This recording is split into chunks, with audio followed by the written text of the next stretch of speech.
When I finished at PupNaps, which was an e-commerce brand that took me from being a carpenter to running a 7-figure a month business and being able to live life on my own terms and travel the world, I knew that building a personal brand was my absolute next focus.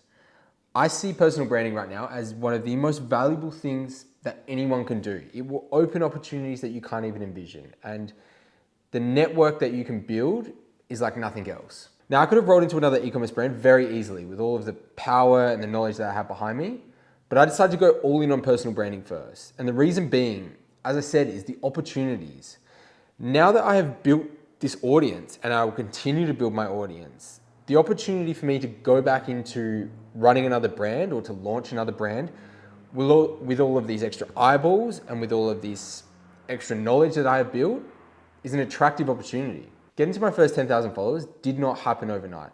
I have made every single mistake under the sun. I've posted the wrong content, I've had no confidence, and my first ever videos, they absolutely sucked. But over time, through trial and error, I have learned a lot and I've managed to get there. This was through sheer commitment and a lot of study on my part. But since then, the growth starts to compound. My first 0 to 10,000 was an absolute grind and I managed to get there. It took me a lot longer than I probably wanted it to, but I did it. My next 10,000 will happen in not even a quarter of the time. I'm halfway there at the moment. It will happen so much quicker. It's incomparable. Just because I've learned from the first 0 to 10 and now from 10 to 20, it will skyrocket. And that's really cool. And that's the amazing thing about content is it does compound over and over and over. I put everything together that I have learned and that's helped me build my brand. Every lesson, every Notion template, every little takeaway, insider, actionable knowledge that I possess, I packaged it up for you. There is no reason for me to gatekeep this because I post everything that I do publicly anyway. And to be honest, 99% of people that watch my videos publicly, they never take action on it. So it's not like it's to a detriment of me or my business and everything that I'm building. But if you're in that 1% of people that will take action, then this should take you no more than an hour to watch through this and to take something away from it. But I expect you to watch this over and over again for the parts that you're struggling on, for the parts that you've maybe forgotten. Go back and watch the basics consistently because the basics are what get you to where you want to go. And the only other thing I can say is if you have a bias to action, there is nothing else that can help you more than that. Just figuring it out as you go along will beat any sort of perfectly laid plan, will beat any sort of strategy that I can give you. If you just sit down right now and say, I'm going to watch this and I'm going to go away and put it into action immediately, I guarantee you will be further along than if you sit there, strategize and hypothesize and wait for the perfect moment, wait for the perfect plan, wait for the motivation. Just do the work and you will grow. I promise you that. I'll see you in lesson 1. First lesson, motivation. Now, I promise you this isn't some woo-woo topic. You'll get something out of this and it's really important to understand what your motivation is. Why do you want to build a personal brand? And what are the ideal outcomes? Having a very clear understanding of what success looks like for you will help you work towards it. Now, it can and it will change, just like it has for me, but first start by asking yourself, why do you want to do this? Why are you watching this course? Is it to create more brand equity for your business? Is it to create more opportunities? Is it to create freedom? Is it to get sponsorship, brand deals, whatever it is? Having a very clear understanding of that first will then help you because that then dictates the content that we're creating. That then dictates the style, the formats, the people we reach out to, everything. I can personally tell you that there are opportunities waiting out there that you cannot even envision yet, and neither did I before they came to me. You have no idea how powerful and magnetic it is to build a personal brand and to post content. It will open new doors and new opportunities that I can't tell you what's going to happen because besides the fact that it has a positive effect and it brings the people that you should want in your life closer towards you, and it is a magnetic force that allows you to speak your opportunities, to open new doors. Other than that, it's really hard for me to put a number or a figure or this is exactly what will happen because I didn't even envision some of the things that have happened for me. I couldn't even tell you some of the conversations I've had which have been borderline life-changing or will be life-changing in the future. So enough about that. Let's do this first. Let's write down a very clear outcome. What is your outcome? What do you want to do? I don't want you to just write, I want 10,000 followers. I want it to be, for me personally, I wanted to share the information and knowledge that I have gained over the last 5 to 6 years of running this incredible e-commerce business, share my life story, share how I've gone from being a carpenter to what I do now, and obviously teach people about content and marketing, because that was something that I was deeply passionate about. So that was my motivation. And then my outcomes were the things that pulled out of that, which we'll get into later. Now, I want you to do this because it needs to be your North Star. It dictates the content that you write.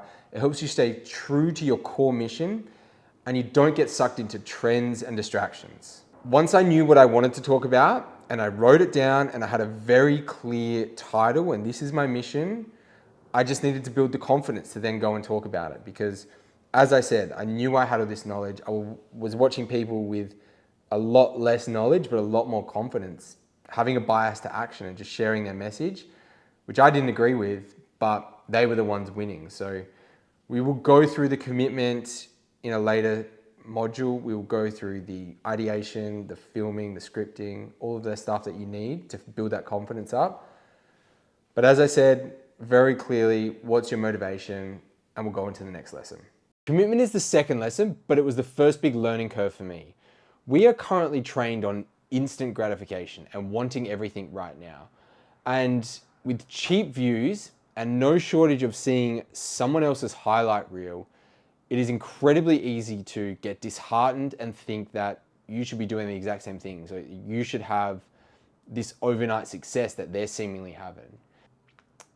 If you have that mindset, let me tell you right now, you will fail, because you will not stick at it for as long as required to make this work. Now, considering you're building your own personal brand, it's something that no one else can copy. It's something else that no one else can take away from you. It is you and your personal brand. Your mindset should be, I am going to stick at this for as long as it takes. There's nothing else that I need to be doing but building my personal brand. No one can take it away from me.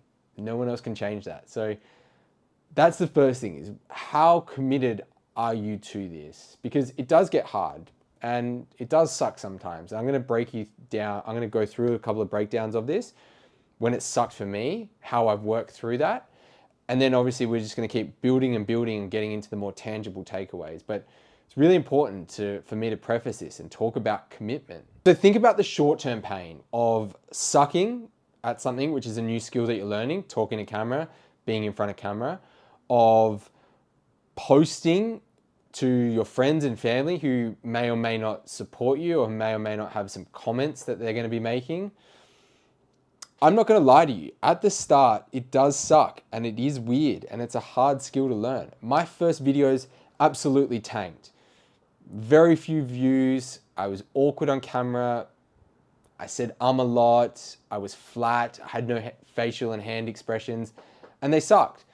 And there's a few ways to get better at that, but the only thing that does get you essentially better and more confidence is to do the thing over and over and over and over.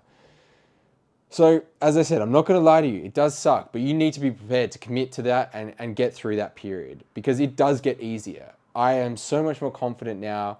I enjoy being in front of camera. I'm still learning and still getting better, and I still have a lot to work on, but it just gets better. It's a skill. The more you do it, the better you get at it. And that is true for anyone. The most famous creators that you may or may not know of, or that you love and that you admire, go back and watch their first ever videos if they're online. Go back and watch Gary Vee's first ever videos, Alex Hormozi's, Iman Gadzhi's, like anyone that's got a massive name in this personal branding space. Go back and watch their first videos. They are shocking compared to what they're like now.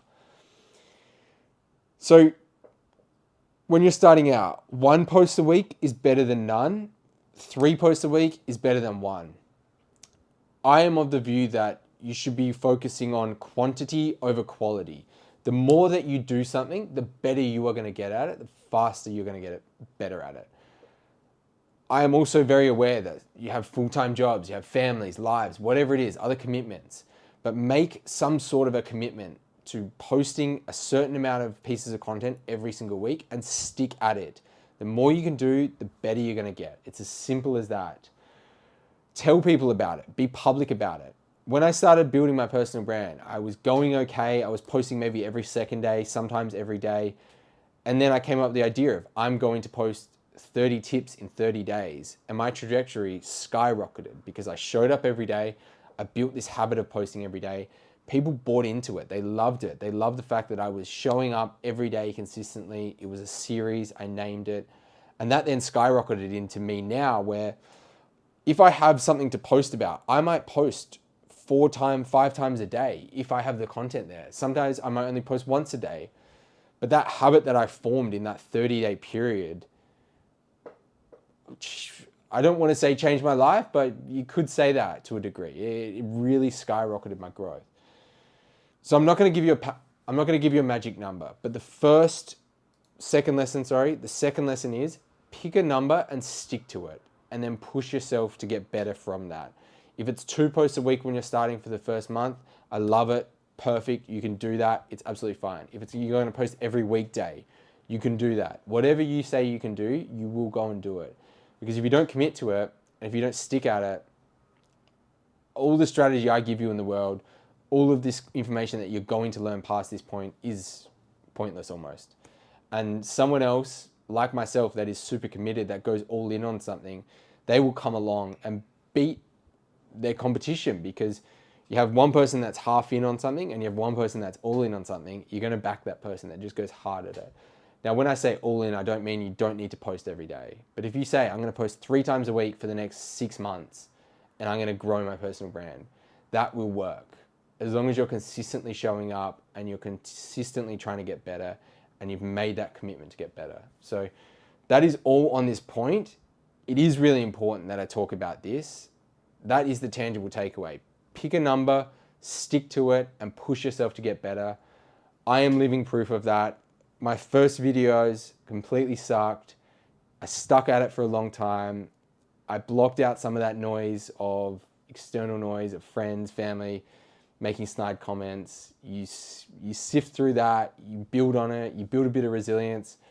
And at the end of the day, the people that you want to be commenting on your stuff, the people that enjoy your content, these naturally gravitate towards you. So I'll see you in the next lesson. There are just 4 content styles that you will need to get to your first 10,000 followers. Now, you can get there on the back of one, but learning all 4 of these key styles will help you go much further and beyond that. So I'm just going to run you through them and talk briefly about them so you have a very good understanding of where you need to be focused. I'll preface it by saying there are lots of subcategories as well, and there's lots of variations. So I'm going to speak about the top overview of the style, and then where your kind of style sits underneath that will be up to you, because it's your personal brand and what you feel comfortable with and what you like. But I'm going to show you 4 examples from my content to give you a very clear idea of what that looks like. So green screens is the number one. Now, I personally grew my page on the back of these. I did a lot of green screens. I still do them. They're amazing for education, for reactions, for storytelling, and they're incredibly high impact when they're done well. So this is essentially where you have yourself on the screen with the background of the green screen of either a video or a photo, and you're talking about it. Amazing format. I do think they will run their race at some point, but there's also so many opportunities for it, and it's very untapped in certain niches as well, is where I'm going with this. So it can be done really well, it can be done poorly. You have to get your background content right for it to make sense. You don't want it to detract from what you're saying. You don't want it to be too busy that it's confusing. There is a fine line, and it's something that I've worked out over time, and it's something I'm still working on, but an amazing style of content, green screens. Talking head videos, speaking directly to camera, whether it's like this, whether it's native format where I'm just on my iPhone, whether it's a mix of both, you can range from low production to polished to having B-roll on there. But this is amazing for building your personal brand because it's your voice, it's your brand, it's your expertise.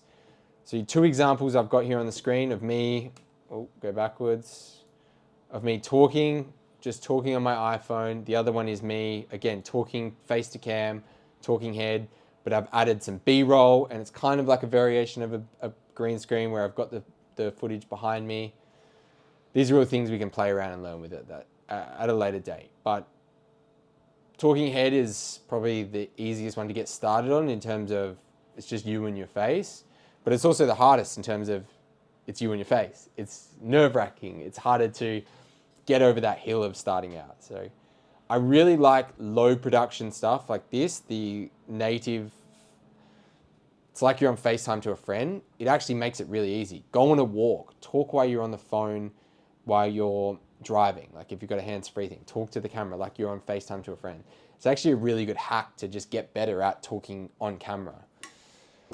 Last two, so B-roll plus voiceover and carousel. So this is probably the lowest barrier to entry in terms of you can just use your own B-roll and then talk over the top of it.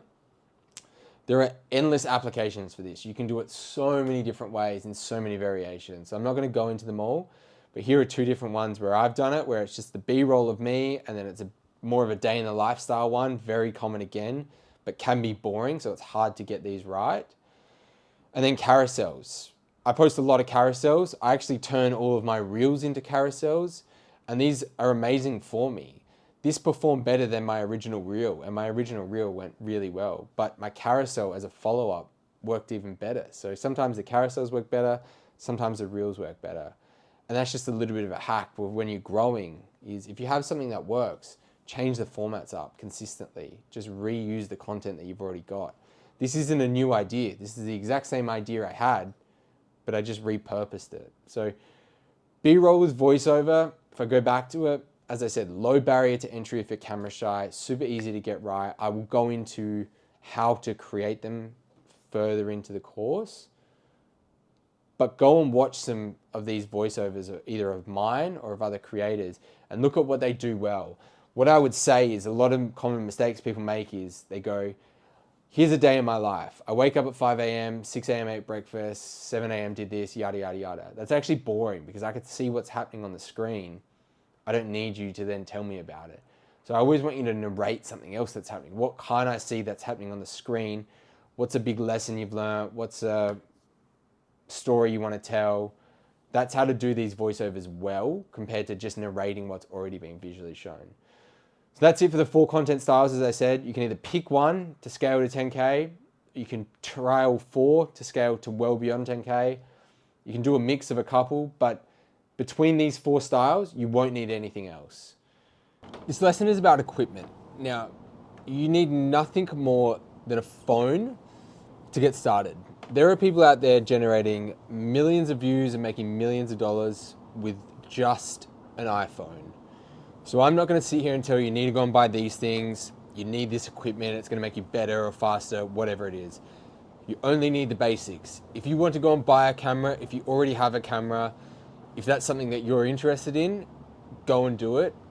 I am using a camera right now. I like cameras. To me, it just seems a little bit more professional, and I've always enjoyed cameras, so I use them. Yes, I use cameras, I use equipment, but it doesn't make my videos better. What makes my videos better is the scripting and the storytelling and everything else that we're going to get into later. But I will go through some essentials and some things that will make your life easier. And then it's essentially 2 or 3 things, sorry. Number 1 is a tripod. You need a tripod of some description, or you can stack it up on some books or lean it up on a ledge. But if you want to go out and film, if you want to make your life easier, having a tripod of some description for $50 off Amazon, if it's for your phone, if it's for your camera, whatever it is, will make your life so much easier. So I don't say anything is essential, but it is useful. The second thing is an external mic. Just like I'm using right now, having an external mic makes your filming process so much easier once again. The alternative is to this, I stand right next to the camera, it picks up everything else that I'm saying, and it picks up all the external noise. Whereas now I can sit all the way back here, talk normally to camera like I am, and it picks up that sound. I can plug it into my phone, I can use it in my camera. It's just really, really handy. There are cheaper versions, there are expensive versions. I'm using the Rode Wireless Go 2. It's a little bit more expensive on the pricier side, but the quality of it is great. I will say that personally, I would never watch a video that has bad sound quality. Now, make of that what you will and make a decision out of that, whatever you feel like. But for me personally, I hate bad audio sound. So I've put it in a really important category. Even though so many people do watch their videos without sound, it just ruins the experience. So you've got two things. You've got a tripod and you've got an external mic. If you don't want to buy an external mic yet, don't go and do it. You do not need it. Use your AirPods if you have them. Use plug-in wireless headphones. I can show you examples of me using both of those as well. So right then and there, you've got three options there. You don't need it. If you do get it, great. Or use some cheaper alternatives. The last thing I put in there is an editing software, because it is a tool essentially. I will go into how to use what I personally use in a minute and further into this training module, but you do need some sort of software. You can use Premiere Pro, DaVinci, they're high-level platforms. I personally use CapCut for everything. I've got over 500 projects in my CapCut. I live and breathe it. I love it. I think it's the easiest one to use. Edits, I've started using a lot on my phone. I try not to edit on my phone. I use everything on desktop, but I am using Edits a lot more now. I'm finding that like a great platform to use. And that's all you need. Beyond these four things, a phone, a tripod, a mic, and some editing software, everything else is a distraction. Everything else is expensive. Everything else will slow you down. You don't need more than that to get started, to get to your first 10K. That is it for this lesson. Super simple. As I said, I will keep this as actionable as possible and as simple and straightforward as possible. I'm not going to bury you in needing this equipment or having to go and invest in things. I will start with use your phone, buy a $50 tripod, it will pay for itself. That's all we need to get started essentially. Okay, so we're motivated, we're committed, we understand the difference in content styles, we have all the equipment we need. It's now about actually formulating the content and doing the research on getting started, which is the most important part of this whole process.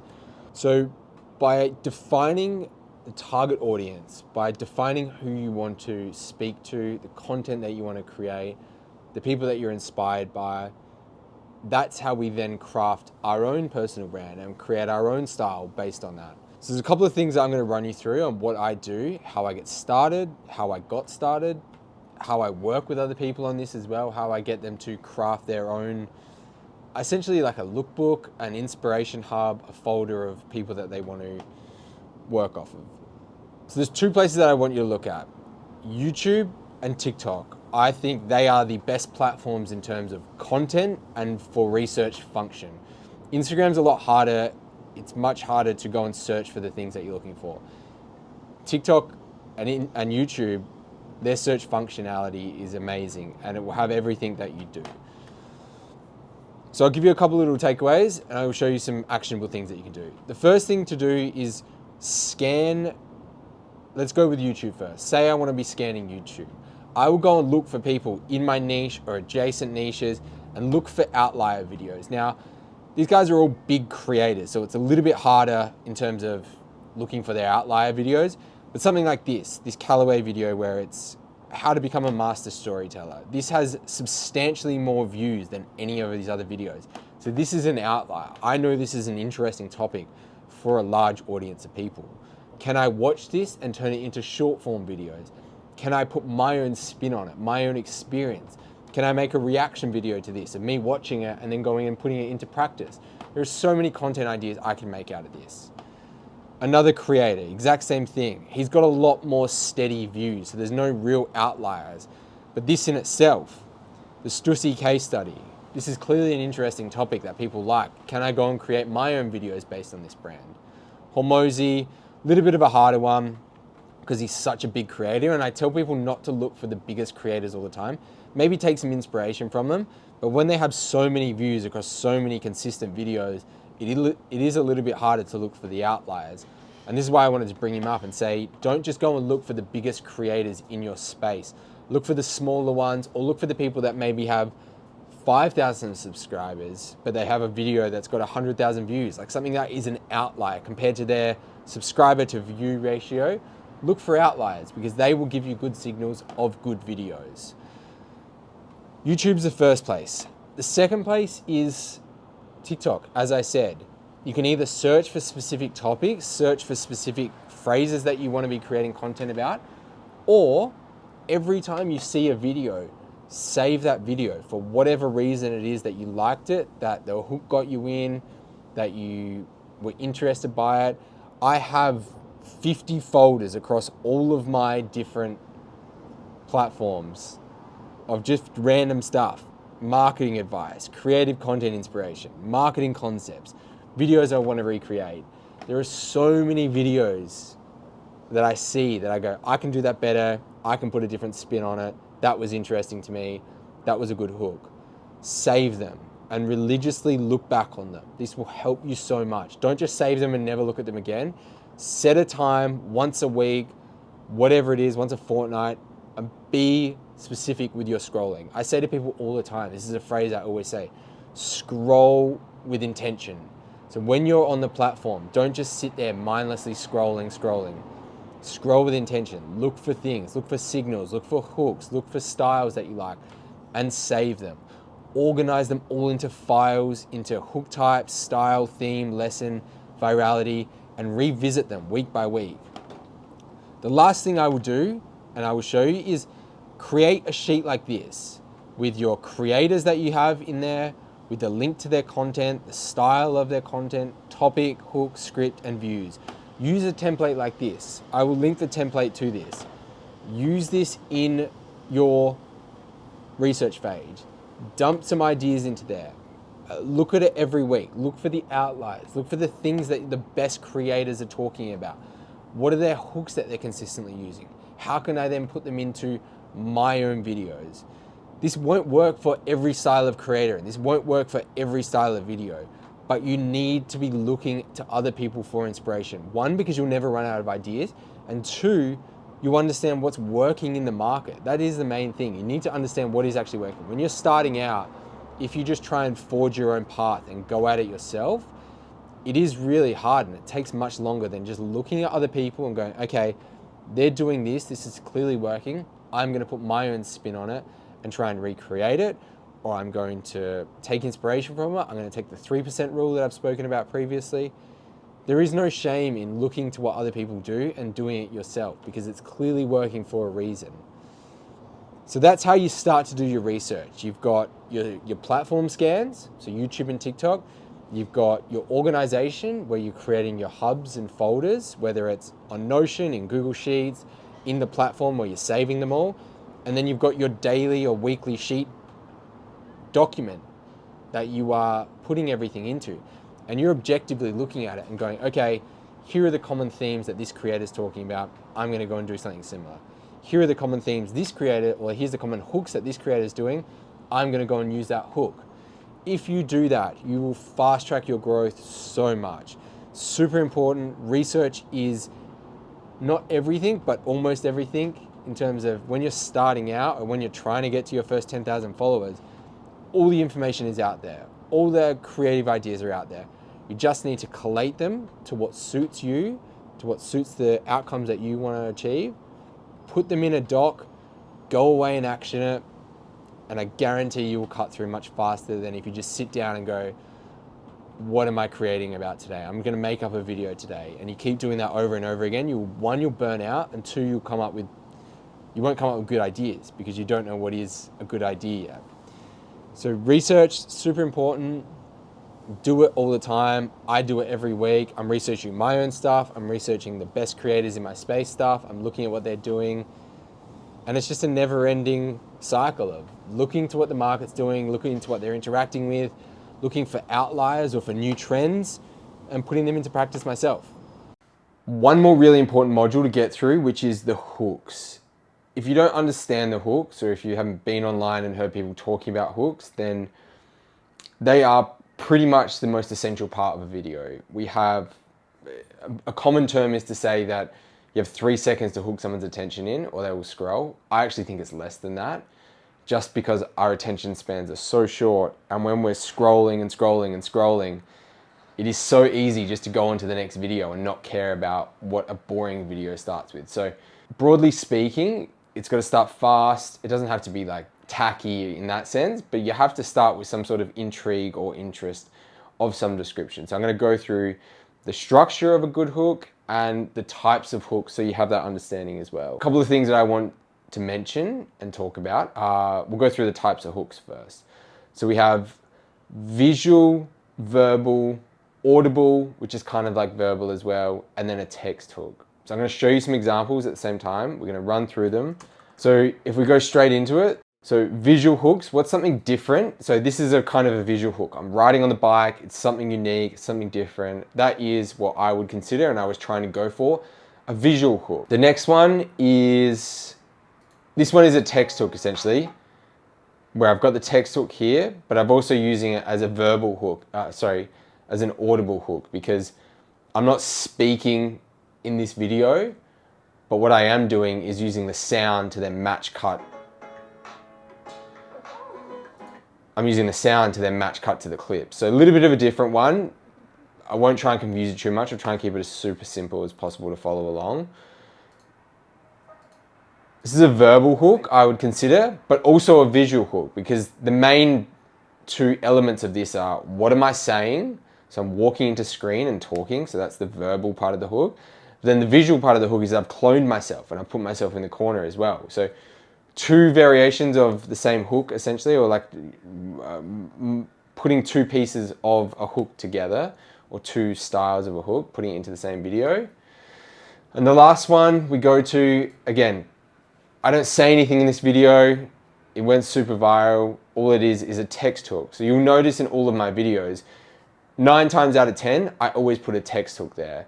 So if we go back to the structure and the types of hooks, I've got text hook in here, I've got audible, I've got verbal, and I've got visual. Now, it's really important to have not only a text hook, but also some other kind of hook to supplement it. You don't need to have all 4 of them.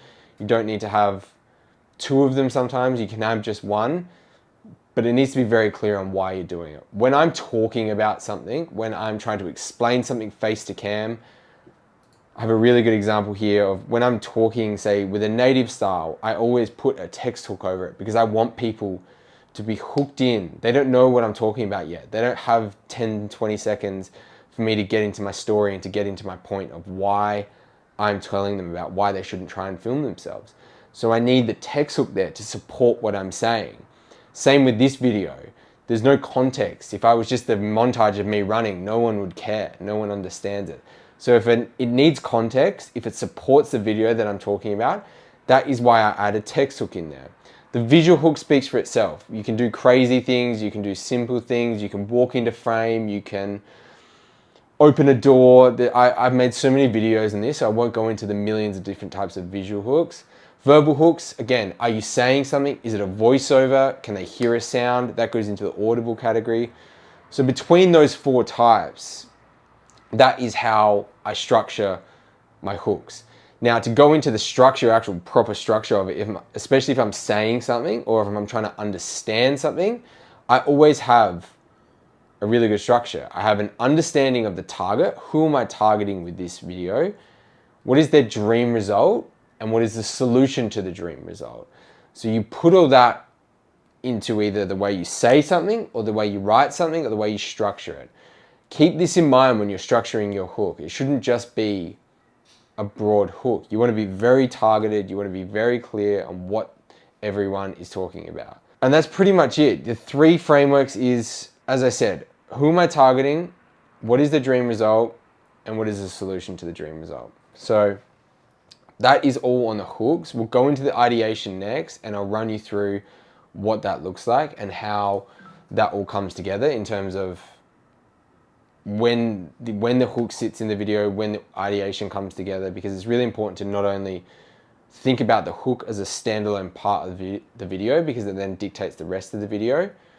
But before we even do that part, I'm going to teach you about how to think about a takeaway first. I really want people to be thinking in takeaways. What's the value I'm driving? What's the goal of my video that I'm creating? So that's it for hooks. Go through all of my videos, write them down in terms of what can you see that's different. Am I using a visual hook? Am I using a verbal hook? Am I using a mix of both? And look at how they all work together. I use a really broad mix of all 4 of these styles, so you will get a really good understanding of, okay, He's using a visual hook here, he's using a verbal hook here, audible hook here, or a text hook here, or maybe he's using a combination of the both. Look at what I do, look at what other creators do, start to apply this lens of, okay, I'm breaking it down, what are they doing? I'm gonna put that into my content. So that's it for hooks. Research is done, everything's ready to go on your ideas now. You don't need anything else, I've given you all the information.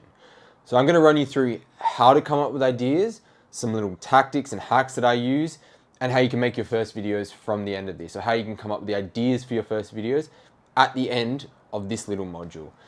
So the first thing is the 3% rule. It is a famous rule spoken by a guy called Virgil Abloh. He was a famous creative director, and he said that you only need to tweak an original idea by 3% to make it something new. So by just tweaking something and putting your own experience on it, your own angle, your own voice, that allows you to make it your own. It's not copying, it's taking inspiration from others, and it's the 3% rule. It means you don't have to come up with a brand new novel idea every single time. And it is a really great way to take someone else's videos that you know works, steal like an artist, take inspiration from them, and put your own spin on it. So that's the 3% rule. What unique style can you add to a video? This is the fastest way. I've already said it. You take someone else's idea, put your own spin on it.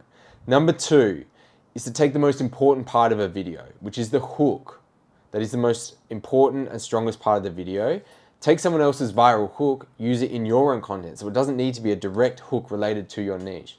And what I've done is I have a hook list of over 100 hooks, or I think it's 50 hooks plus 50 examples of links to them. I've put together the 10 best of those because the 50 hook list master hook list is for our ongoing clients. But I've taken the 10 best of those and I've put them together for you. I'll link it in the description as well. It's going to be really valuable. But essentially, you take the best hooks that I have proven and seen been proven online, and you put your own spin on it. Now, it doesn't need to be your life sucks because you X.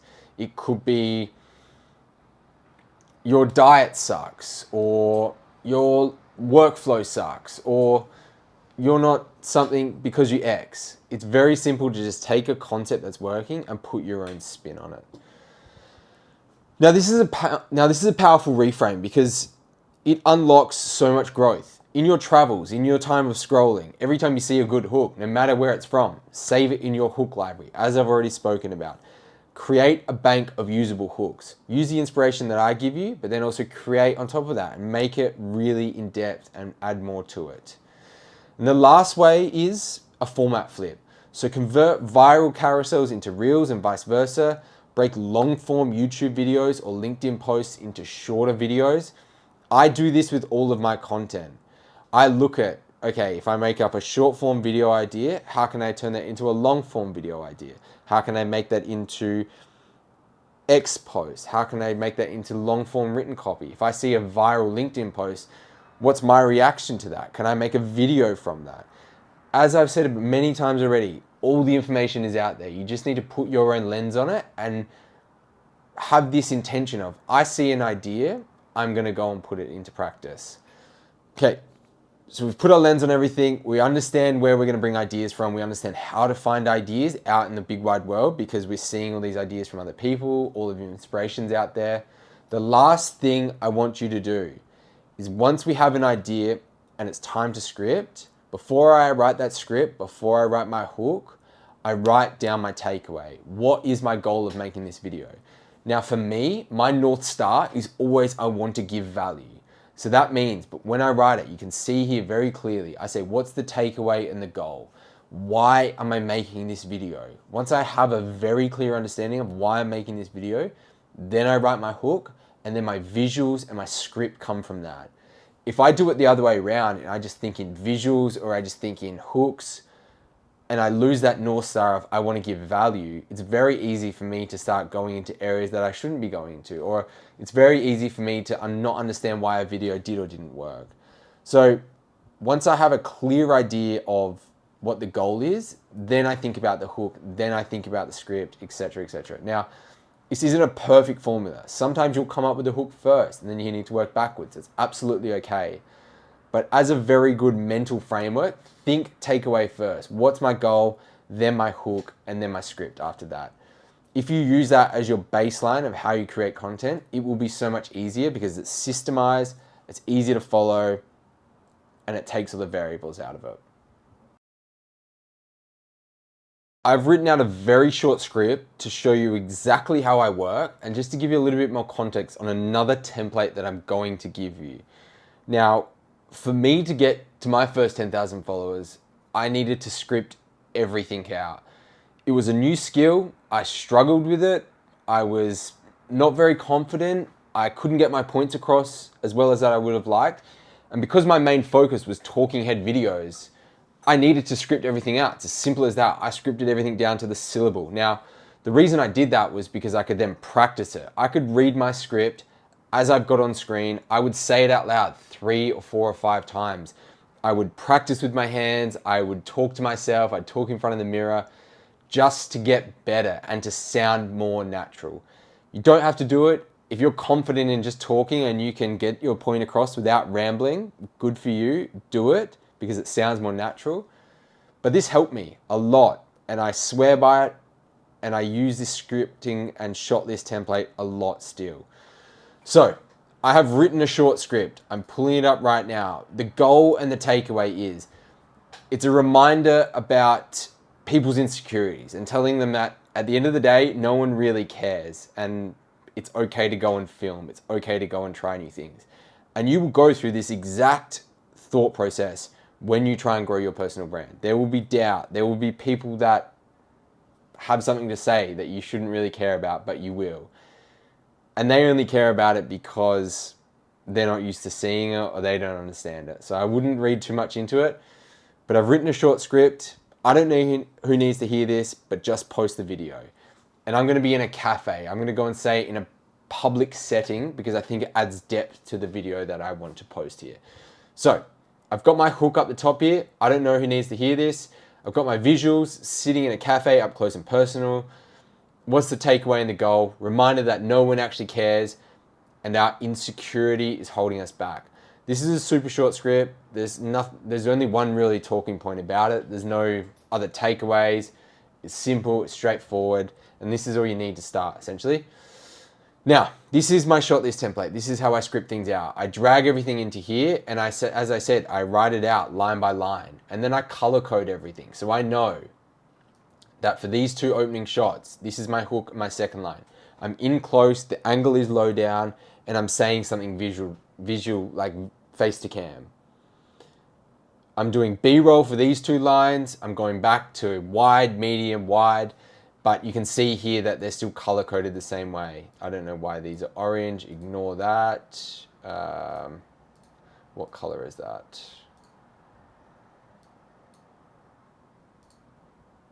Having some coloring issues here. These should all be yellow.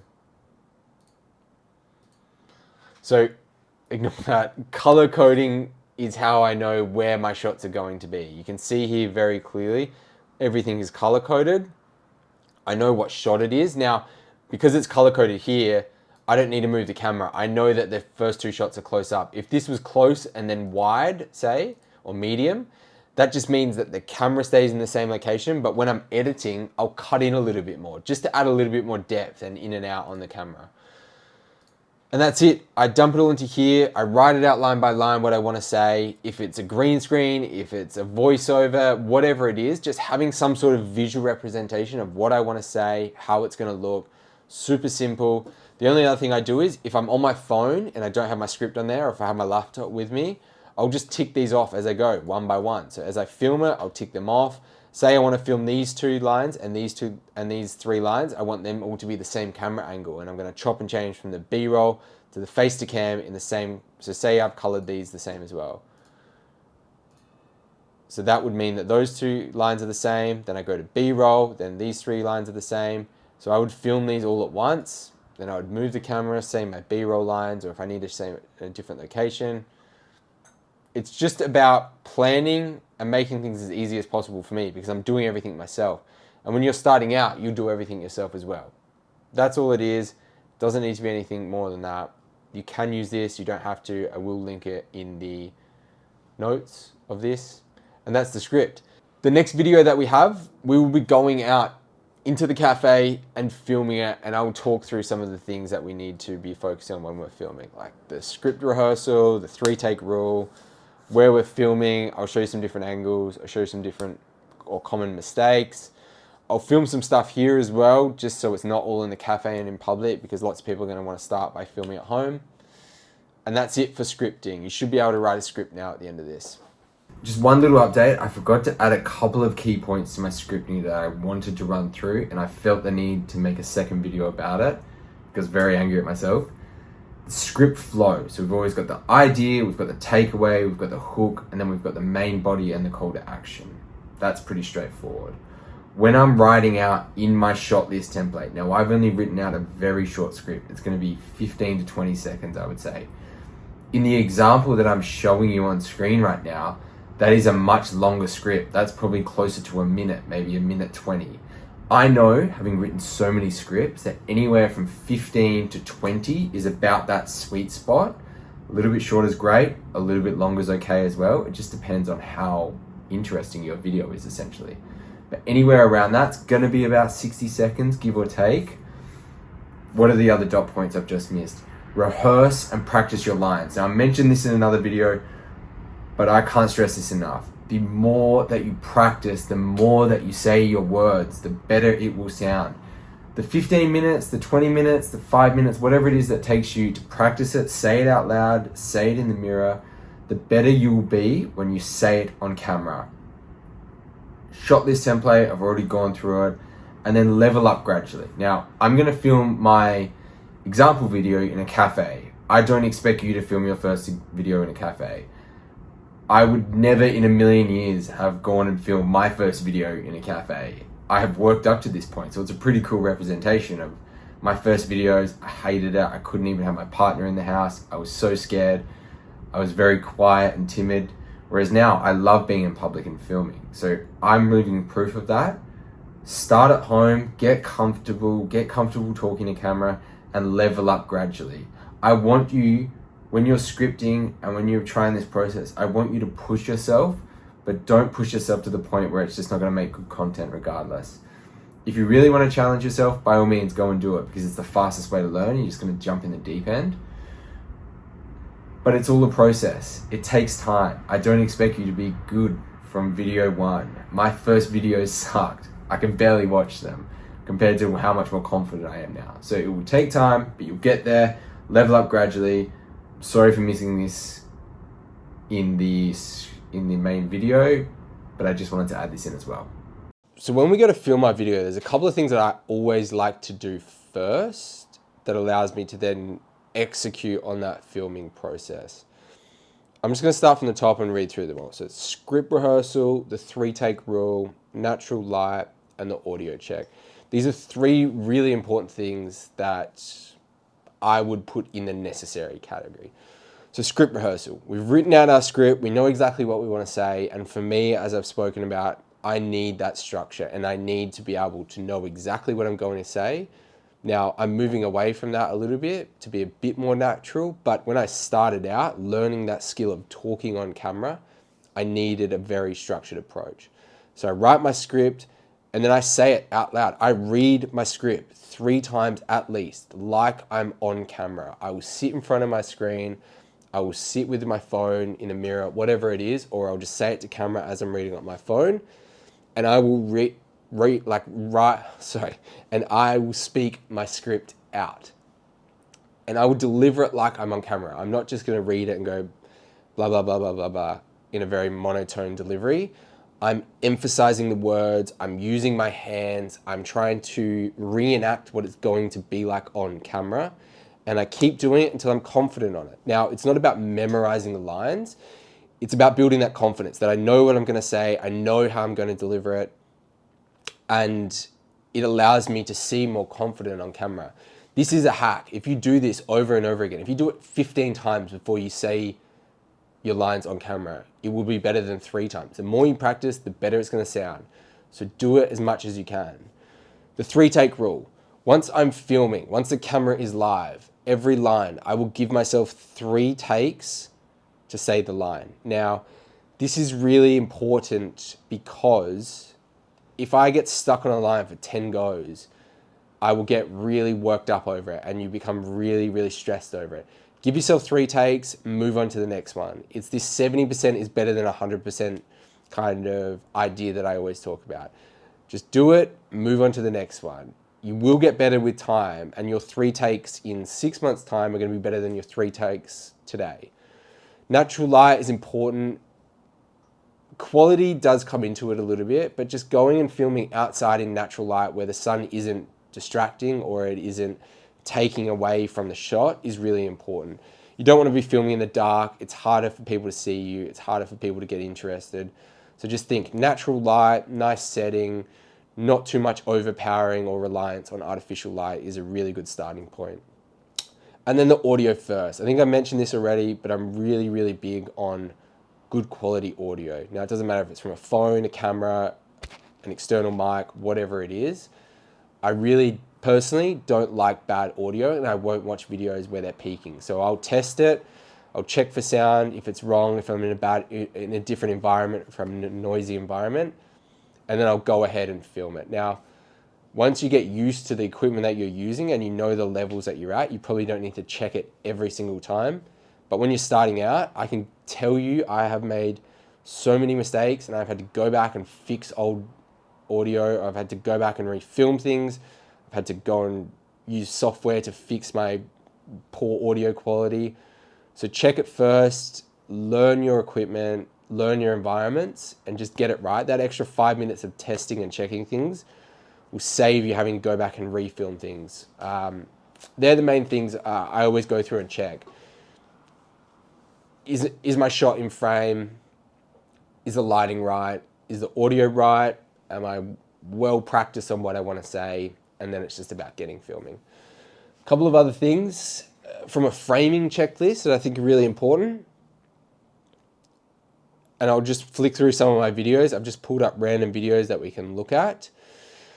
So distance and headroom. So when you're filming, you don't want to be fully in camera, whole body shot of you in the frame, because then there's no room for any sort of text hook. So if you look at all of these here, any of these, yes, I am center of frame, but I still leave myself with some sort of room for a text hook of some description. You can see here, it's in the rule of thirds almost. I'm taking up pretty much 2/3 of the video, but then I've left enough room for a text hook.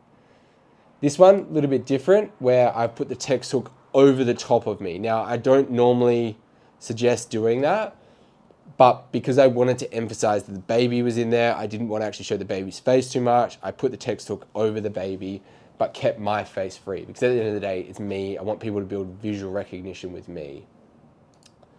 Another example, I wanted a really strong text hook here, so I've put myself out of frame a little bit, but still the center of the frame. It's all about just keeping enough room without, I don't want to have the text. Now what I'll show you on this one is, with this one here, this is a good example. You don't want to have the text over your face, because then it distracts people and actually takes away from you trying to build that visual recognition. So there are a couple of little things to think about. You got distance and headroom, you got room for text hooks, you got a strong visual hook. So always thinking strong visual hooks, we've been through that a lot. Tripod stability, making sure the tripod's stable, it's not going to fall over, it's not going to get blown over by the wind, whatever it is. The visual identity we've kind of spoken about. When I was building from 0 to 10,000, I pretty much wore the same black t-shirt or a variation of a black t-shirt over and over and over again. One, it was just easy. I didn't have to think about it. I was posting every day.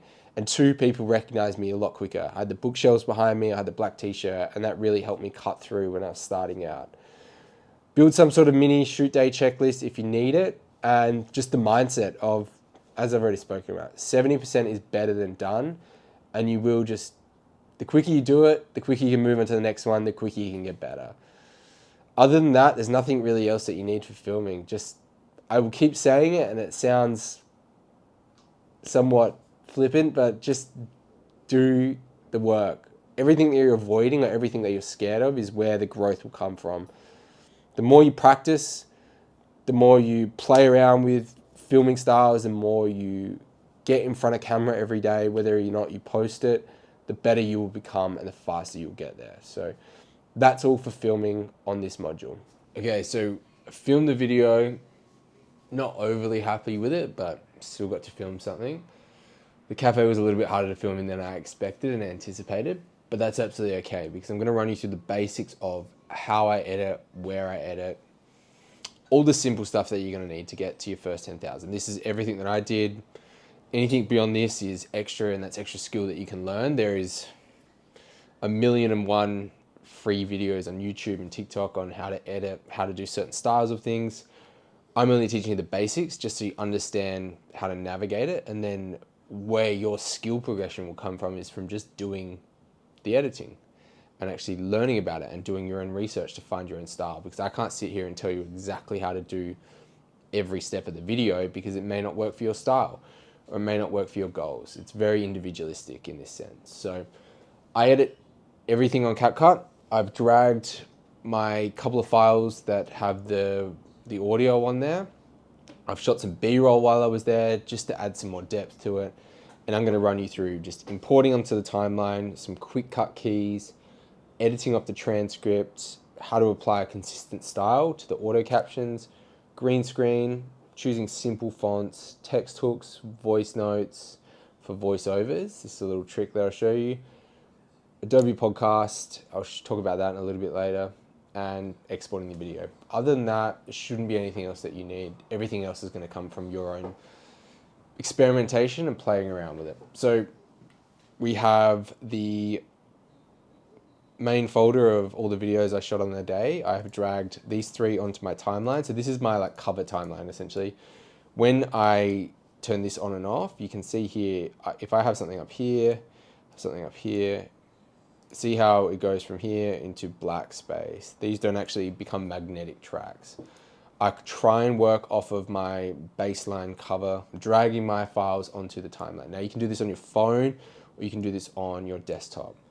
As I said, I'm using the basics of this base timeline. I am making sure everything's snapping so it stays consistent. There's no gaps between the files.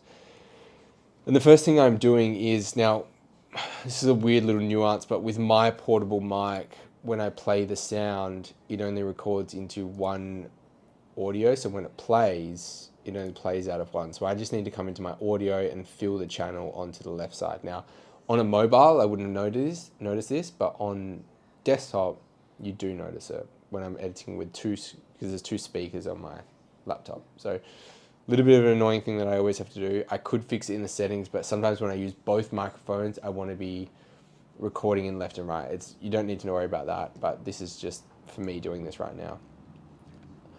First thing I'm really doing is looking for either the audio tracks here, as you can see, where there's a spike in audio. I know I'm speaking there. I've said the same lines 3 or 4 times, which we've spoken about already, which is the 3-take rule. So I'm looking for that. Otherwise, if I have a very long clip with lots of words in it, I'll go to edit off the transcript. So I'll show you how to edit off the transcript first. So it's just a right click, transcript. We let that load. And you can see here that instantly you can cut out the dead space. So this 4.7 seconds, I can cut that out. I don't know who needs to hear this, but just post the video. Now I know I've just already pre-watched the video a little bit, so I don't know who needs to hear this, but just post the video. I'm in a cafe right now, it's awkward. I don't know who needs to hear this, but just post the video. I'm in a cafe right now. So this is my favorite out of all of these takes. So I know everything above this. I can just select it and delete key. Super simple, and it's gone. There's multiple ways to do it. You can individually select it. If it's a word I want to select, I can delete that, but I'm just deleting that. Super simple, straightforward. We'll go to the rest of them. Now, so that was the first video. You can see that clip there with my 3 takes on it. Another way to find the next clip that I want, I either go back to the transcript, do the exact same thing, or a quick key that I always use is the B key. So the B key will turn on this little knife cutter tool, and you can actually cut it, select. So we drag this back here. I could cut it right here on the track, and then I could select the A key, which would turn off back onto the arrow. I could grab that one and delete that. I feel myself normally. Letting the fear of judgment hold you back will stop you from chasing your dreams. So just post the video.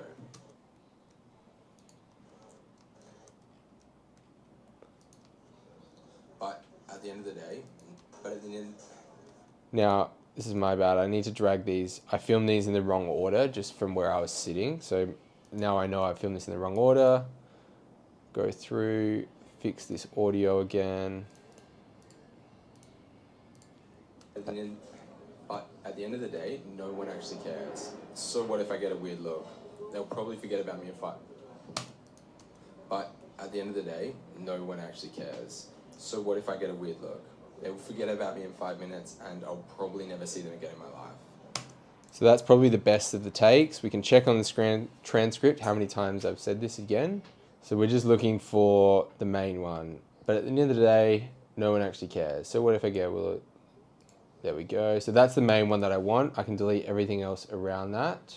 And then I can see here that I've also said the last lines on this one. Now I've done this because I'm either going to use B-roll or I'm going to cut between the 3 shots. So I'm just going to chop all of this up quickly. I'll pause it now and we'll go again once it's all cut up, and I'll show you the next steps and how I'm going to lay it all over. Okay, so the main things that I'm looking for now are, I've got my clips in order essentially. I'm just looking for any dead space into where I don't want a lag in the audio. So you can see here between these 2 tracks, this is what I'm looking for. I'm holding down my control key and I'm zooming in just to look for dead space between the lines. So myself normally, but at the end of the... So we can see here, I can just cut this little bit out. For myself normally, but at the end of the day, no one actually cares. So what if I get a weird look? They will forget about me in 5 minutes and I'll probably never see them again in my life. And then this is the exact same thing here where I can see just very clearly that there's a bit of dead space here. So we don't want to chop it off too much, but... Probably never see them again in my life. Letting the fear of judgment hold you back will stop you from chasing your dreams. So just post the video. And that's it in terms of, that is my backing track. Now, I'm going to layer B-roll over it. I'm going to layer my captions over it. This is what I would call my A-roll. This is my talking head face-to-cam footage. To make this more interesting, instead of it just being a talking head video, I go and shoot what is considered B-roll, which is random stuff that adds depth to it. So when I say I'm in a cafe right now, I want to show that I'm in the cafe. I don't want people to just have to put that together, because if they looked at this, I could actually be sitting anywhere. There's no real proof to it and there's no depth to this video. So I've got my track. It's 22 seconds long. As I said, it's a simple, very simple, straightforward video. This is nothing serious about it. First thing I always do, generate my captions. Once I'm happy with what I've said in the video, I know this is my length, nothing's changing in that, I'll just generate them auto. Super simple, again, straightforward. CapCut does all the heavy lifting. I'll then hide that track so I can edit on it after and deal with it later. But the first thing I would be looking for is, if when I do go and edit these captions, and how I would look for it is, I always use the same font. So I know I'm going to be using the same font for all my videos. Now this is just a personal preference, but that allows me to not have to think about it every time. So one thing I don't like personally is I don't like these big blocks of text. I find it really hard to read them. I find it hard to follow along. So I'm going to go in and actually separate these. Now you can do this either by using a template of some description and then changing it back to your own style. So I could choose a template like, now I wouldn't suggest you use any of these because they're really tacky and they won't suit anyone's brand essentially. I don't think they really have a place on social anymore, all of these kind of pre-formatted templates, but the basics of it do. So like the animations of it popping up line by line. So you can see here how this one here, if it loads,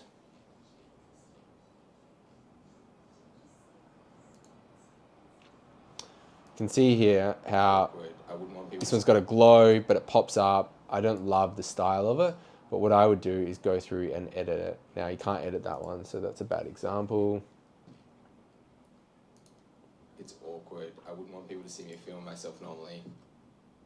So you can see here, yeah. This one's got a glow to it and it's got a background. So we would turn off the stroke and we would turn off the shadow. They're the two that I had. Now for me, this is more of my style. I like just having a short few lines pop up, or words, sorry. And I would come back and just change my font to the one that I do. So you're working backwards. You choose the template, then you come back in and choose the font that you want. If you choose the font that you want, then go and put a template over the top, it will revert back to the template original. So you can't do it that way.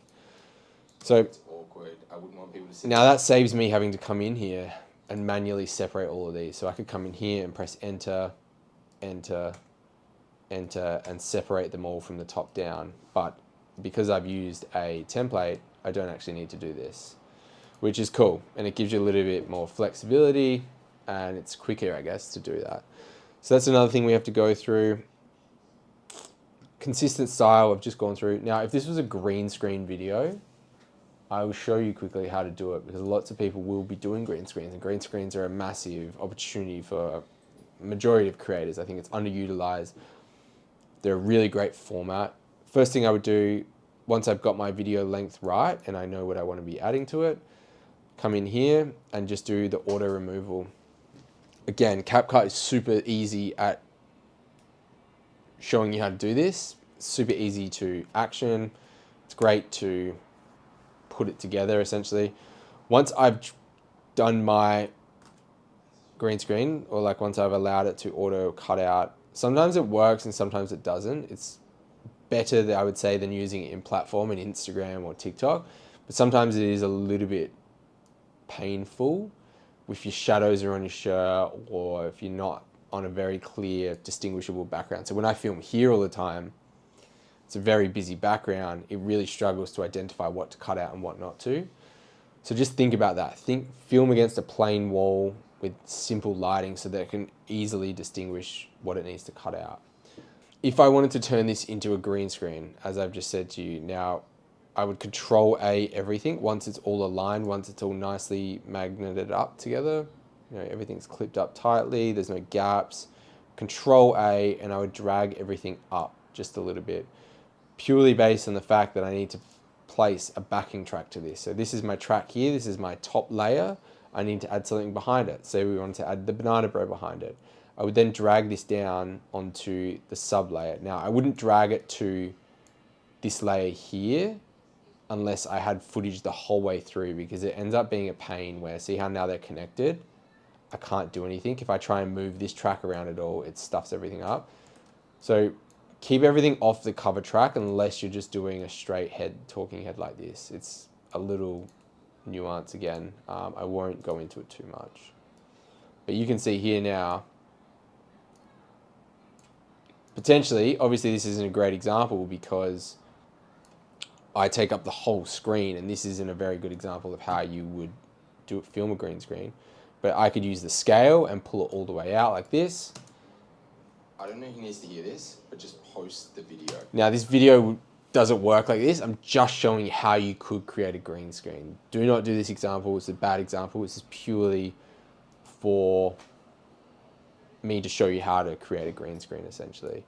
So I'm going to undo all of this. I'm going to undo my green screen. So just what I was saying as well is if it doesn't work that well, you can do a custom removal and you can use the brush and you can trace yourself out. And then you can use the eraser here if it gets a little bit of stuff that you don't want it to, and it will automatically do it. And then you can click apply and it will process it. So as I said, very simple, easy to use, great tool. I will keep working on this now and report back soon. Got somewhat of a finished video now. I'm going to run you through kind of the main takeaways that you need to remember or know. And then everything else is, as I said, it's up to you to go away and play around with the platforms and figure it out and watch as many videos as you want on specific styles of editing. Now, everything that I've put in here, I have picked up along my travels of watching other people edit and how they edit. So shouldn't just watch one person. I don't like giving everyone everything in one go because, as I said, it's individualistic. It needs to come down to what you want to create and how you want to create it. So as I said, I've layered this with B-roll to make this much more interesting than just a simple, boring talking head video. I'll play it out once and then we'll talk through everything that I've added. I don't know who needs to hear this, but just post the video. I'm in a cafe right now. It's awkward. I wouldn't want people to see me film myself normally, but at the end of the day, no one actually cares. So what if I get a weird look? They will forget about me in 5 minutes and I'll probably never see them again in my life. Letting the fear of judgment hold you back will stop you from chasing your dreams. So just post the video.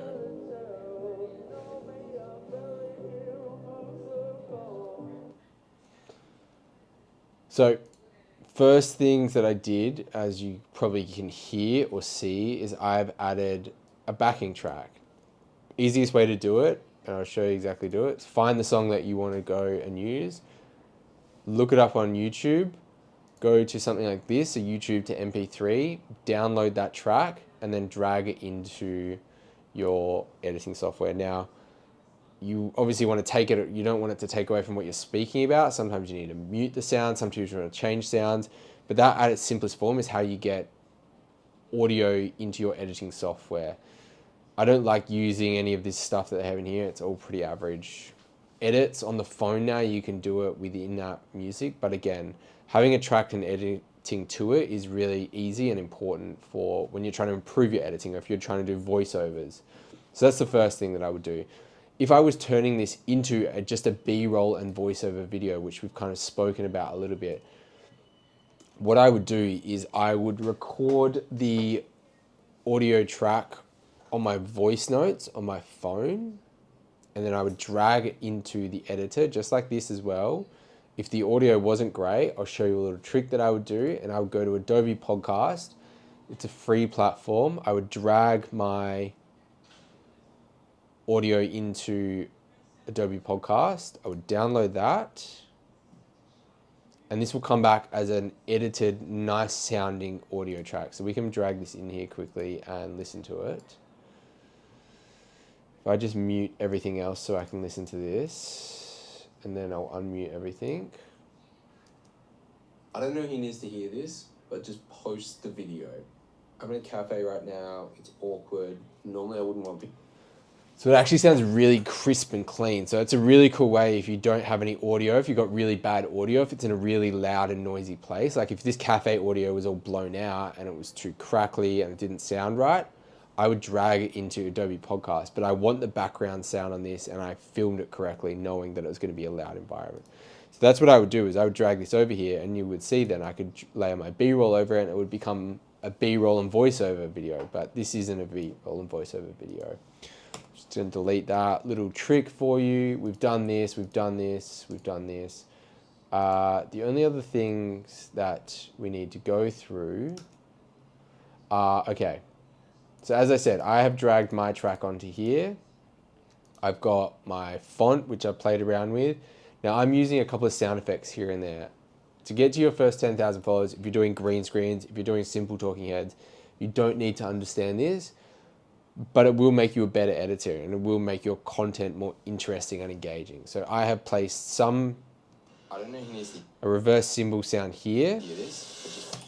And then what I've done is I've cut all of the sound out. So you can see here that this track has been reduced to 0 in this section here. So I could potentially delete that because I want the premise of the video and the talking head point. The main point of this video is for people to just post the video, as I've already gone through. Post the video. So I want no distractions. I want that to be the hard hitting point. I want that to be the main point that I'm getting across. What I've also done is obviously made the text really big, contrasting colors, and I have made the background footage really dark just so it doesn't distract anyone. I want this to be the main point. Other than that, this is all I've done. Is I've got my B-roll tracks here, as you can see, me talking about having a cafe. I've dragged these in between my auto captions and my main track just so that they sit here, because if I drag this up here, you can see now how this is my auto captions.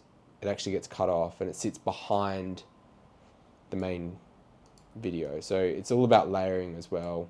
Just think in layers. Everything's on my cover track because there's no green screens. There's nothing else I need to add behind it. I don't know.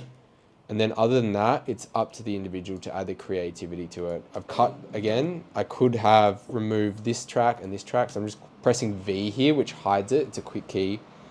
V hides them and unhides them. But if we hide these quickly and I play this out, End of the day, no one actually cares. So what if I get the other bar that I'm pushing at the moment is space bar, by the way. So press and play, really simple. Forget about me in 5 minutes. And I'm holding command and then scrolling in and out, and that also zooms in and out. So another simple way to play around on the keyboard, I guess. If we look at this quickly, you'll see how much more boring this would be No one actually cares. if it's just me talking head. They'll forget about me in 5 minutes, and I'll probably never see them again. Letting the fear of judgment hold me back. So simple change, a little bit of B-roll makes this just that slightly more engaging, essentially. That's what I'm looking for. Is it just that tiny little attention breaks and those pattern interrupts? Stop you from chasing your dreams. So just post the video. And that's it. Now, I've dragged this on just based on the sound of the track, and what I'm trying to achieve here is like really pushing this message home. Other than that, there is nothing else to it. So I'm going to export this video now, and that is it. The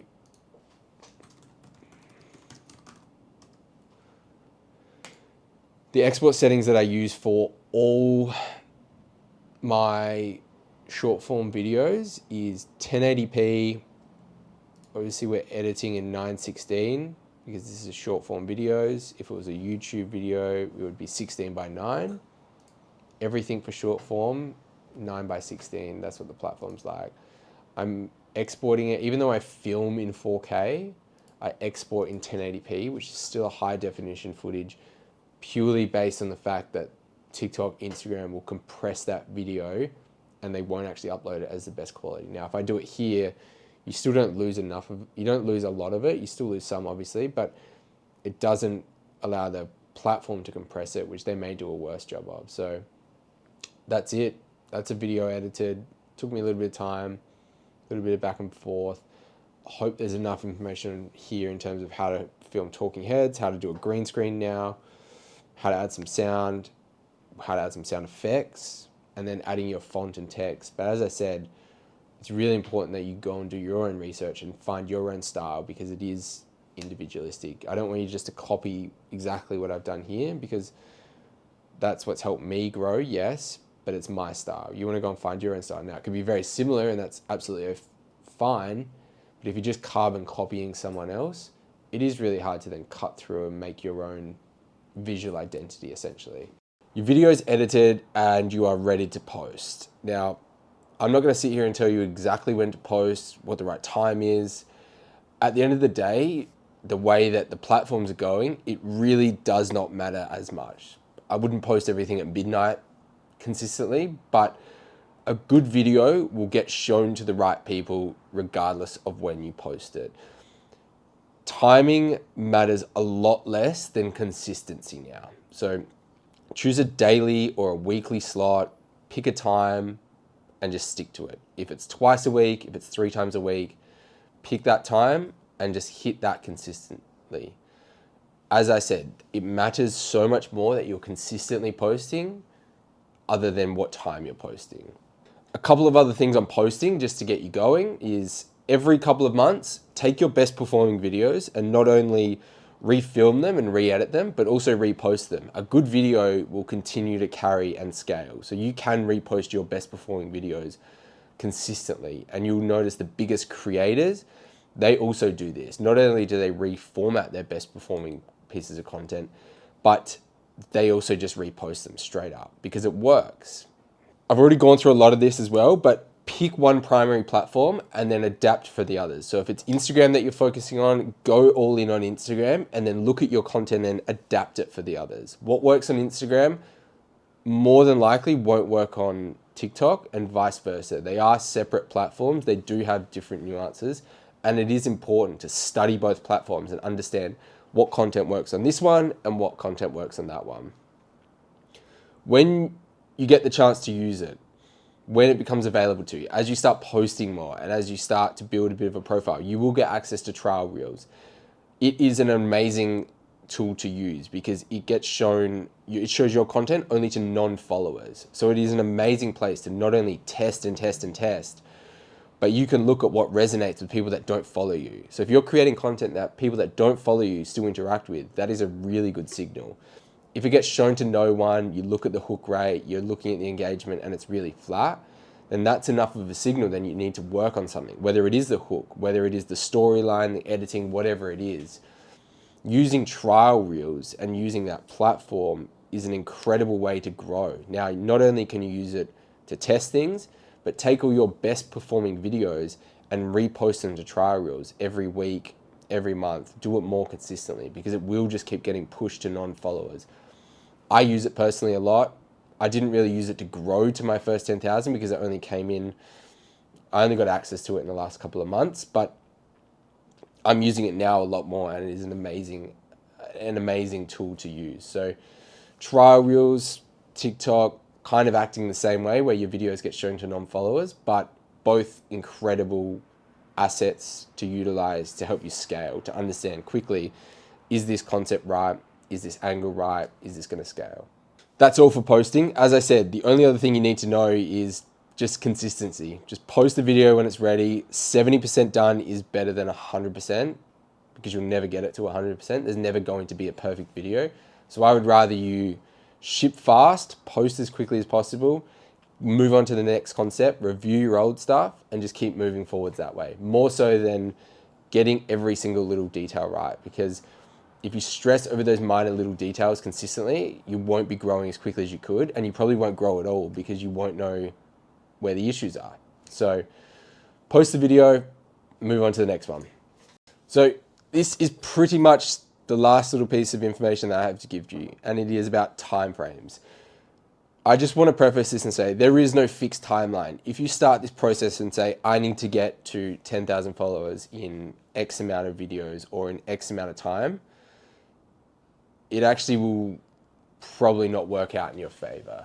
I want you to have the mindset of, it doesn't matter if it takes 3 videos, it doesn't matter if it takes 300, but you will stick at it for as long as it takes. Now, this is what I kind of touched on very early on, but I just want to reiterate it because if you have this mindset of you will take as long as it takes and you'll stick at it for as long as it takes and it's your personal brand and it's not going anywhere and you could do this for as long as you can, then everything will work out in your favor and you will eclipse those numbers well and truly. Like when I started, I said I would give it a year, even though I should have taken longer. I said, in a year's time, I'm going to be very happy if I hit that 10,000.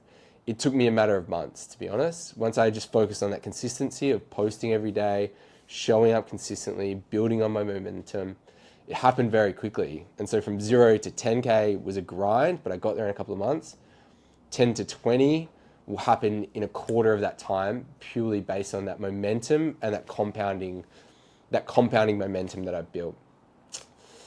Treat every upload like a lottery ticket. Every single clip could be the one that goes viral and scales overnight or takes over.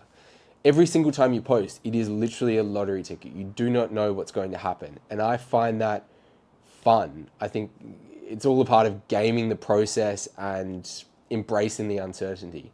Your next video could go absolutely gangbusters and it could change everything overnight. So you need to have that in the back of your mind and enjoy that uncertainty, as I've said.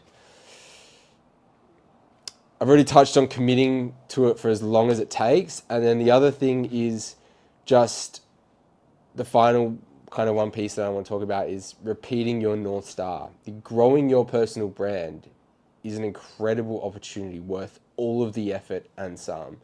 As I've said, you do not know what lies at the end of the road. You do not know what opportunities will come of it. And that should be exciting and that should be enticing as well. Doors will open, people will come towards you, people will gravitate towards you, opportunities will come purely by focusing on growing your personal brand. So stick at it for as long as it takes. Do the hard work.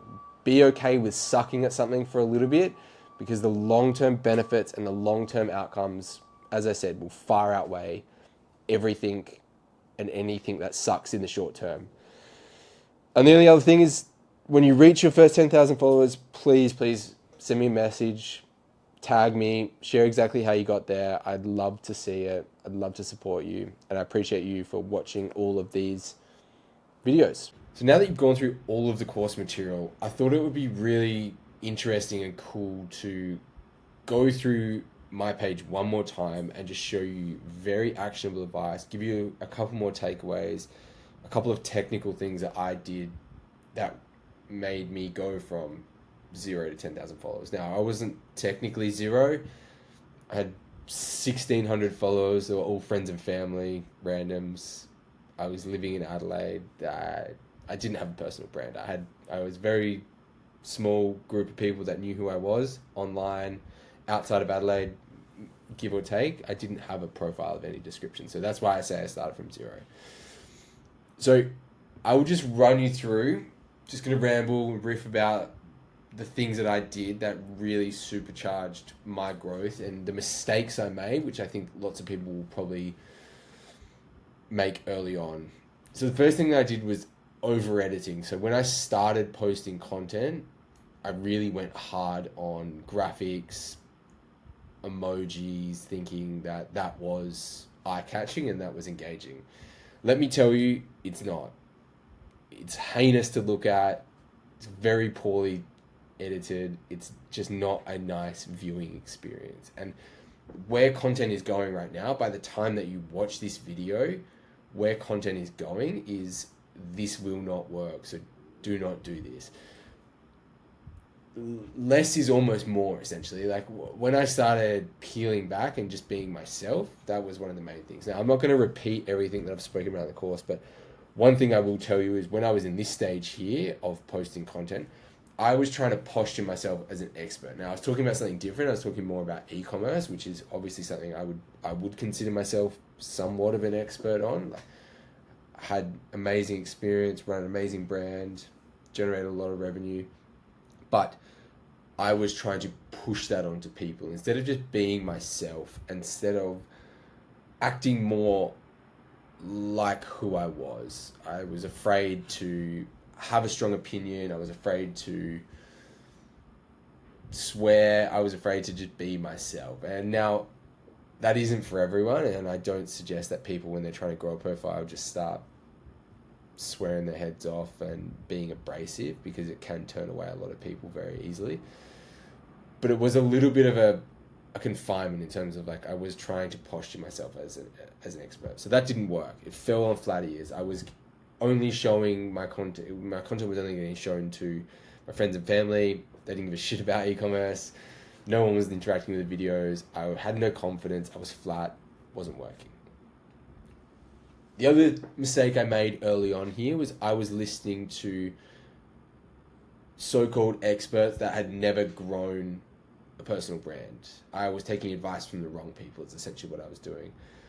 Whether it was from a business perspective or whether it was from a social perspective, these people were saying, this is how you do these things, this is what you should be doing. Me, not really probably caring as much as I do now, I thought I would just take that advice and action it. The form factor of that is, it sucked and it didn't work. And I know it doesn't work. I can look back now and realize all those mistakes I made. But the main one that I would say to people is, if someone hasn't grown a profile and someone hasn't done exactly what you're trying to do, do not listen to them. There is only so much strategy that they can push onto you. But at the end of the day, if they don't have a bias to action, if they can't prove to themselves or to you that they can go and grow a social profile, don't listen to them, because they're not going to be able to help you. So getting to your first 10,000 followers, like, you want to be working with people that have some sort of following, that have some sort of idea of how to create content, essentially. So that was the second mistake I made, is I was posting talking head videos, trying to be an expert. Then I went to B-roll videos with a text overlay with no real value. I was just trying to push people to read in the captions. Again, it has its place on social and it can work, but I don't think it's right for sustainable growth or for long-term brand building, essentially. No one was hearing me speak here. People were just seeing random B-roll clips. So no one really built any recognition of me. No one understood who I was, what I had to say. Then start of the year, when I sat down, as I've spoken about, and said, all right, I need to get this right. I need to fix this. This isn't going to work on this current trajectory. There were two things that I did, that I identified. One was green screens. For me, and I think for a lot of niches, almost all niches, green screens can and do work to a really good high level degree. So identifying green screens was the first thing. I need to do more green screens. The second thing I did was I was looking for an untapped market. The American market for green screens, for people talking about content, marketing, brands, etc., etc., is highly saturated. The Australian market, highly unsaturated. There is a lot less voices in Australia talking about the things that I talk about. So I can take somewhat of my expertise and my experience, my understanding of content marketing, all those years of being in this kind of sphere of content and e-com, and I can bring that to the Australian market and talking about Australian brands. Now, my first big video that went really well was on an Australian person. It's very Australian, very niche in terms of no one else outside of Australia really knew who he was, but this went really well. The second video I did, I was looking for untapped brands that people hadn't heard of yet. So finding or listening to friends or talking to friends. The idea for this video came from a friend. He knew that I was starting to post content, and he was like, have you seen this brand? I really like their, have you seen this business? I really like their branding. This video blew up because no one else was talking about them at that time. So I was one of the first people to make a video on them, breaking them down. They were a new business. They got their branding really right, had a great hook, and the video blew up. Again, really good signals early on. Green screens, talking about untapped markets or untapped brands. You're looking for those little opportunities. When there's so much noise in such a saturated market, you do need to find an angle of some description. So whether it is talking about Australian brands, whether it is talking about a sub niche instead of talking about fitness as a whole, talking about fitness for 30-year-old Australian males, like just subcategorizing your main topics slightly will help you cut through much easier. The next thing I did, obviously I was pushing hard on the green screens. I was looking for opportunities for where I could bring Australian brands into it, where I could talk about trending topics. The next thing that I wanted to really push on was what I like to call either trend jacking or goodwill jacking. So if something is trending, if something is in the news, if something is happening right then and there, can I post first about it? Can I be first to market, or can I be one of the first to market? If you can do that and have a good opinion and create a good piece of content around it, you will scale incredibly fast. Now, I will caveat this by saying you don't want to just become someone that parrots news and is always looking for the next story. But if it fits and there is something that you can talk about when someone is trending, when someone has just dropped a product, is going viral, whatever it is, if you can do that, great. It will work and it will help you get into the feed and get into front of more people. The other thing that I did that I would say probably then, all of these were working really well. Now, like the views are quite skewed now because they've been up for quite a while and they've continued to grow. Like your views continue to carry on. But I would say if I had to put down where my biggest inflection point of growth and where I was like, I jumped 1,000 or 2 followers from one video and really, really started to fast track my growth, was this video here. So this ties back into looking for untapped markets, looking for brands that aren't spoken about. So Greyer is one of Australia's, probably the best property developer in Australia. They're very famous in the property development world, but no one really talks about that as a piece of content. Everyone wants to talk about famous content creators, e-com brands, YouTubers, etc. So it is an untapped market in that sense. Even though they have 100 and something thousand followers, no one's really looking at it from a content perspective. Everyone just looks at them as a business and as a builder.